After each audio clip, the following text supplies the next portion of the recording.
All right, ladies and gentlemen, welcome back to the channel. My name is Big Fry, and today I want to answer one question for you guys with a series of answers. But the question is Deadside worth your guys' time? If you guys don't know what Deadside is, it is a multiplayer PvP / survival-esque game that is currently in early access. It just launched today.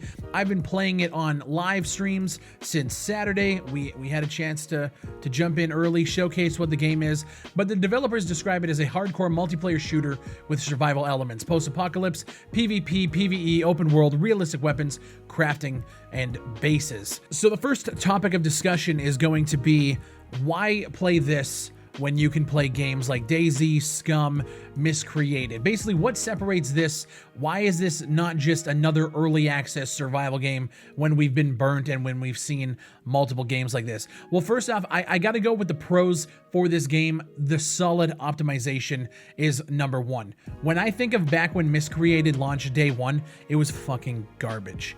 The optimization was trash, the clunkiness of the game was trash. The game just launched in a really bad state. Same with DayZ Standalone.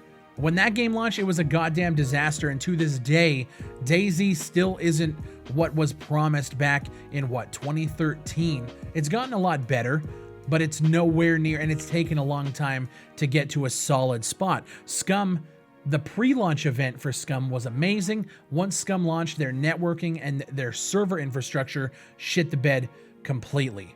This game has solid optimization. Their server infrastructure has actually kind of shit the bed a little bit. I would say if you guys are going into this game and you were planning to play, at least for now, in the first 2 weeks of launch or whatever, I would say join a community server, because right now they're official servers. The pings are so high, people are lagging all over the place, but community servers are 100% perfect. I run a community server that is open to Twitch subscribers as well as YouTube supporters at silver or gold tier, and we have had zero issues with lag. So my experience day one, because I'm not playing on official servers, has actually been really, really good. The gunplay, fun, hardcore, 2 taps all day. Even though you can play in third person, you are inaccurate while firing in third, so you have to hold the right click, go into first. The gunplay is incredible. It feels so good. You're just raining hell with an AK-47 down on a bunch of scavs kind of patrolling on a railroad track or on a road somewhere. And that takes me to the scavs. We don't have to deal with really shitty AI zombies, which is what we have to deal with in every game. A lot of people are asking why this game doesn't have wildlife, like why aren't there bears roaming around or deers? It's because AI wildlife in early access games, at least on day one, are garbage.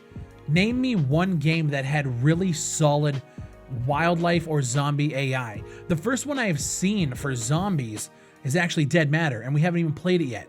But they're talking about pathing, they're talking about making the zombies, congregate together and move together in packs and make it feel natural, and they're working on making that, like, I would say the first AI-centric zombie game. And until we see it, we won't know. But every other game is trash. So what we have in this game is AI scavs that roam around the map, and I think they're good enough.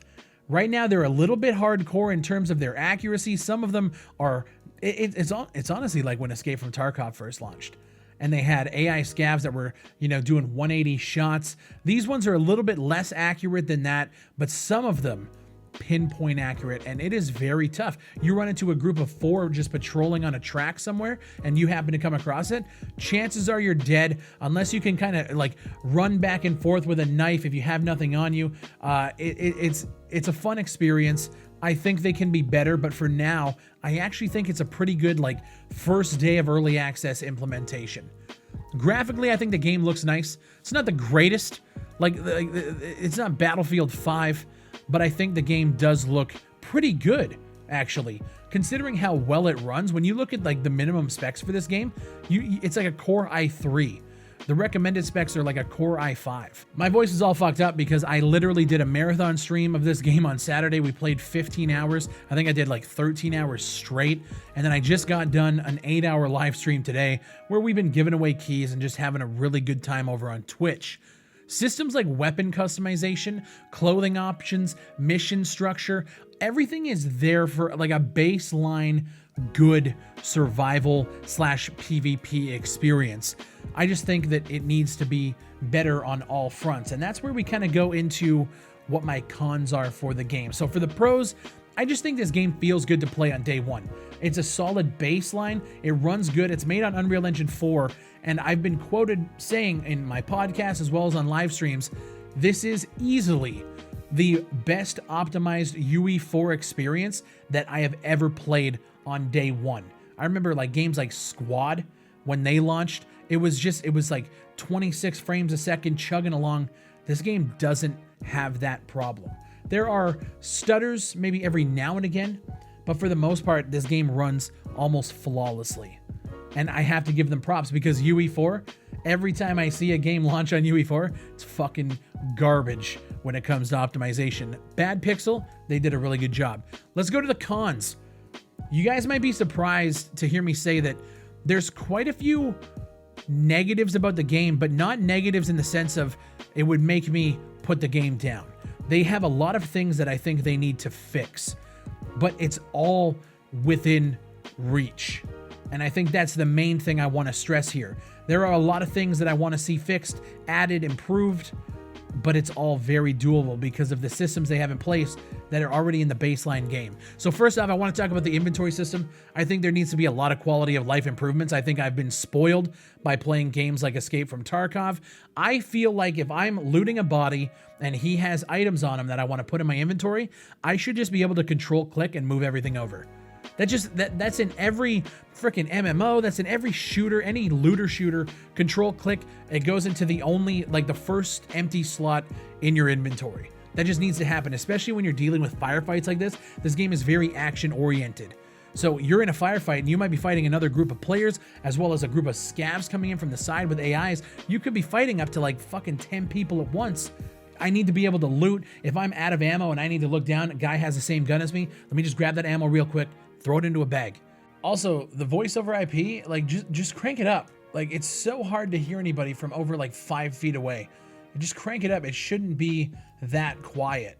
Because now we can't even interact. If we're trying to do this less than KOS thing, we can't even talk to other players unless we're like literally like touching noses. It's ridiculous. Crank it up. Automatically replace clothing when I drag it over. So if I'm changing out a jacket, and let's say the character has a jacket that has more slots on it than what I have, if I drag that clothing item over the existing clothing item I'm wearing, replace it. Don't make me have to click on the ground, take off the jacket, click back on the corpse, then drag it over. Fuck that. Just let me replace it automatically. The stuff that's in my jacket that I'm wearing that gets thrown on the ground, drop it on the ground. And then if I want to pick up those items, yeah, make me search it and go back over it and grab the stuff that's in the jacket. But just let me replace clothing items and backpacks with ease. I shouldn't have to fuck around in the menus for 15 seconds to try and get the shit fixed. And I'm sorry, my voice is going, man. I've been streaming so much, talking with chat. It's going away. I can feel it. So how this game works with inventory is unlike what you guys would know with a game like Escape from Tarkov, where a gun might take up 3 slots in a backpack, or an item might take up 2 or 3 slots in a backpack. So you're always dealing with inventory management. How this game works is every item takes up a slot no matter how big or small. If I pick up a watch that I have to go take back and sell, it takes up a slot. If I pick up a wooden log, like a huge wooden log from a tree, it's still 1 slot. That being said, if I find a gun on the ground that's a primary weapon, so not like a pistol, not like any secondary, but let's say I'm rocking 2 weapons, because you can have 2 primaries and a secondary. If I have 2 primaries already taken up on my back, and I find an AK that I want to bring back to base, I should be able to put that into my inventory. If I can hold 4 wooden logs in like a chest pocket because it's not really realistic, I should be able to put a weapon in there. There's no reason not to. They just don't want you to stack weapons. Well, fuck that. If we're looting and we take out an encampment and we go into a military base and there's like 20 AI in there and we're doing a mission and there's only like 4 of us, we should be able to get the fruits of our labor, and we should be able to take back as much gear as humanly possible. That way, when somebody kills us on the way back to the safe zone, well, shit, it's like a treasure trove. But you're not able to do that, and that frustrates me. I just think the whole inventory system needs a second look. They need to test that more. There needs to be a lot of quality of life improvements to that system, because right now it's kind of just frustrating. It's passable, it's doable, but I think it could be a lot better. And the thing is those fixes are so simple. So simple, and that's kind of what I'm talking about with the cons for this game. Grouping, quality of life improvements. We need a proper grouping system. Right now, you walk up to a player, you hit F5 to invite them to a squad, and that's all you can do. If that player wants to leave your squad, they have to log off the server, they have to wait like 5 minutes, and then log back in. There's no leave squad button. At least from what I've seen, you can't leave a squad. On top of that, they need to have an overarching clan system. So if you want to have larger groups of, say, 20 players at a time, I, as BigFry on a server, should be able to set up a clan or a faction or a company, whatever you want to call it, and let me invite players to that faction. They accept the invite, and then they can then leave or stay within a large faction. So if somebody logs off, then they come back on, they're still a part of that group. And then when they log in, I can see them on the map, and I can see their name 3 or 4 kilometers away. Or if you don't want names all over your screen, just make little icons when they're within like a kilometer of you. So you can look around, okay, I got 4 or 5 guys within an area, and it stays on logout. So if a player logs out and comes back in 3 days later, I can still see them. They're still a part of that faction. Because I have a lot of plans for faction warfare in this game on our community server moving forward. We just need tools like this to be able to do that. And I really think that's a simple thing to implement. You might have to dive into like the database and have an SQL set up for like clans and stuff to keep the persistence upon logout. But I feel like that is something that they could do that's within their reach. And I think that's going to add so much dynamic gameplay to grouping. On top of that, when I'm building a base, let's get into the base building, because we did a lot of that today on stream, and I found some issues with that as well. It's basic. Basically, you can build stuff out of wood, you can build sandbags, you can build towers. It definitely isn't as extensive as Scum's base building, but I think it could be there very easily. They just have to make that content. They have to make things out of sheet metal, or they have to make different materials to make different things. It's all about content at that point. But the base building is really easy. It just takes a lot of resources. You have to gather an axe, a hammer, a saw, nails, and then you start chopping wood. The wood is the easiest thing to get. The tools itself are the ones that you have to find around the map. I actually like that. Just ramp up the spawn rate on the hammers, and I think we're good to go, because there's like one every fucking 4 hours on our server. It's ridiculous. But I like the fact that you can't just grab rocks off the ground, craft all your tools, and then you're off to the races. I like that base building is something that you have to work towards, loot towards, and as a team, you're trying to find all of these resources to make it easier for you. I like that. I just don't, the hammers, man. There's just so few of them. I think we found one in the entire 8-hour stream we did, which is insane. On top of that, when you build a base, you basically build this thing called a land claim. You build a sign. If you guys have played any survival game with base building, you know how it works. You lay the fucking sign down, and then that's your base. Let me assign other players to that land claim. Or if I'm in a faction, let me build a faction land claim, so my entire faction can come in and help me build and place things and build walls and stuff. Right now, basically how it works is I build the land claim, I claim the land, and then everybody brings me resources. They can craft them, but only I can place them. So now I'm offline right now recording this video, and I have a group of people that might be online that can't do anything.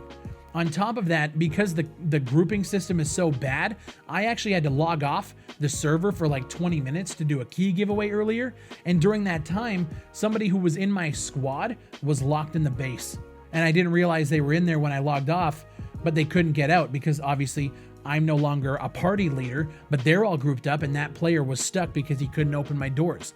It just needs to be better. And I feel like something like that should have been tested in game. But the fix for that, I think, would be super easy. So again, it's one of those things like, it's almost like an oversight, like let's just get it fixed, because I think you guys can do it.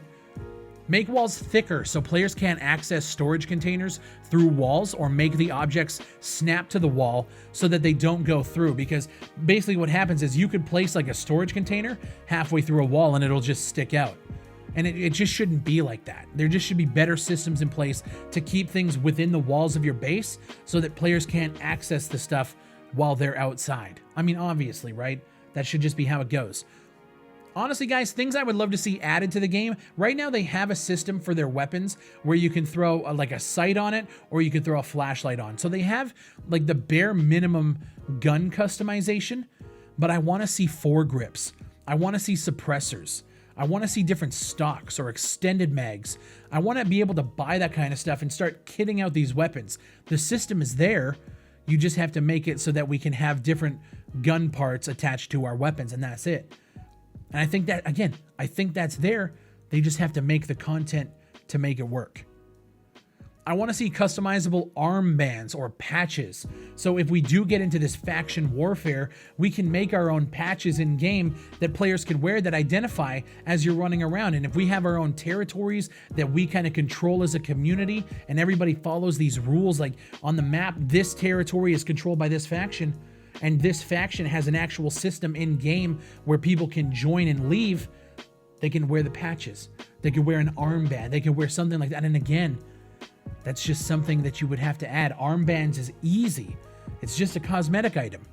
A customizable armband, I don't know how you guys would make it. I don't know if, because it's on UE4, I don't know if you guys have any plans for modding support. If there is, we're going to take this game by storm. I have developers in my Discord that I would literally pay and contract them to help build out a mod for this game that would allow faction gameplay, customizable arm patches, or whatever the case is, to identify different faction players and scavengers and other factions. Like, we could make it work. But I don't know if they have modding support. And that brings me to the ultimate thing. It is day one early access. I kind of half-ass expected a roadmap today. It's early access. You guys are on here claiming that the game is going to be available out of early access in 12 to 18 months. I don't know if I agree with that. I think the game's a solid base, but I think there's a lot of things, and again, maybe I'm just thinking way bigger and way broader than the developers are, but that's why you make a roadmap, so that I can see where your guys' heads are at. Are you even seeing the true potential that I'm seeing as a gamer and as a content creator? Are you guys even on that same wavelength? Because my community is rallying behind this game right now. You guys as a viewer, if you're watching this video, if you're just a casual viewer of me, you might think, yeah, fuck this game. I'm telling you, my Twitch audience, I went from streaming for like 40 people on average to over 300, 250, 300, 400 people overnight, because people are excited as fuck to see this game prosper. And I'm enjoying the hell out of it. And this is one of those things, like, I don't know if you guys can tell because my voice is all raspy and broken. I'm so fucking passionate about this right now that I see the future for this game, and I just want to make sure that the developers see the same. I know it's a small team. I've heard people throw out there there's only 5 people on the team. 5 people creating an optimized UE4 shooter. Granted, survival game. I know a lot of people have been burned by those before, but for 20 bucks? Shit. This is one of my favorite experiences of the year so far. Granted, we haven't had a lot, but the fact that I'm able to put 22 or 23 hours in the last 3 days streaming, and I took a day off streaming at that's insane. I'm so happy that this game exists. It reminds me a lot of H1Z1, like early days before it was even King of the Kill, before they even did Battle Royale. It reminds me a lot of that, mixed with some of the ideas that a Zera Survival or a War Z had. Now, War Z was a trash game, but there were some cool things about it. The fact that there was a global inventory in that game was awesome. I love the idea of going on loot runs, coming back and stashing gear. Problem with Deadside, I don't know if I'm a fan of having the 2 safe zones be different. You know, like if you go to the north safe zone, you store your gear, then you head down to the south one, and there's nothing. It's 2 different inventories. So I can't even say it's a global inventory. It's like 2 local inventories for a north and south safe zone. I don't know if I like that, but again, not a game-breaking thing. You would have to deal with some sort of database to like kind of combine the 2 to make, but like, I don't know. I just think that that's also something that's within their reach. Again, people are asking about vehicles. I don't know when vehicles are coming. I don't know if they're waiting for the bigger map to open up. I've heard people say that they heard the developers say that this map was going to eventually have 200 people on it. I don't know if that's true. There's a frequently asked questions where they talk about the possibility of this game maybe eventually coming to a console. I know a lot of my console people might be excited to hear that. I think it's a solid shooter. I just think there's a lot of unanswered questions, especially in this genre. You need to be not only transparent, but you need to be forward thinking. And I don't know how the developers feel about these kind of statements, because they reached out to me, the community manager did anyway, and they said that they were completely overwhelmed with the support that they got from guys like me. Here, I'm actually going to read it. They said, thanks to you and guys like you, all of this madness is happening right now. You supported us from the beginning. I just wanted to let you know that I and the developers really appreciate it. Absolutely. Now let us help you by giving us the tools to turn this game into just another early access survival game to something fucking incredible. And that's how I feel about it. A lot of you guys have been asking. I just fucking love the game. My voice is gone because I've been streaming it and playing it so much and talking with my community over on Twitch. If you guys are subscribed to my Twitch channel at any tier, $4.99, $9.99, $24.99, or if you guys are subscribed and supported over on YouTube at $4.99, or I think the one above that is $9.99, you guys have access to come onto this server. This server that we're creating isn't about KOSing, which is a big problem that a lot of people are complaining about in this game. This server is about community. PvP isn't a no-no, but we want to make sure that people are interacting over the mic. You come up, we robbed some of my fans today while they were running around. We caught up, we got the jump on them, we pulled our guns, we took their shit, but we let them live. And I think that's cool. I think that's a way better interaction. I think that's more memorable for not only them, but it's content for me as well. It's just a good interaction. And then if I got jumped by like 5 or 6 people roaming the map, that's fucking awesome. I'd rather get jumped and leave with my shorts and that's it than just get shot in the face from the bushes. And that's what we're trying to create over there. So if that sounds interesting to you guys, click the link down in the description below to go over to my Twitch channel. Maybe just give it a watch and see how it is before you guys subscribe. Because again, I understand the world's crazy right now. But I think we have a real opportunity here with a game that has a solid foundation to really mold and build the future of a title like this. And I see so much potential. I just hope the devs do as well. Let me know what you guys think down below in the comments. Again, I think this thing could be something. Much like every other survival game out there, it's all about post-launch and it's all about post-early access support. The devs could let this game die and that would be so unfortunate. But they could also work with people like me and communities like mine to just create something special. Let me know what you guys think down below. If you enjoyed the video, please consider leaving a like on it. What was this, 20 minutes? 22 minutes? My voice is going to be totally shot tomorrow. But I appreciate you guys watching, man. My name is Big Fry. Thank you guys for everything. And I'll see you on the next one.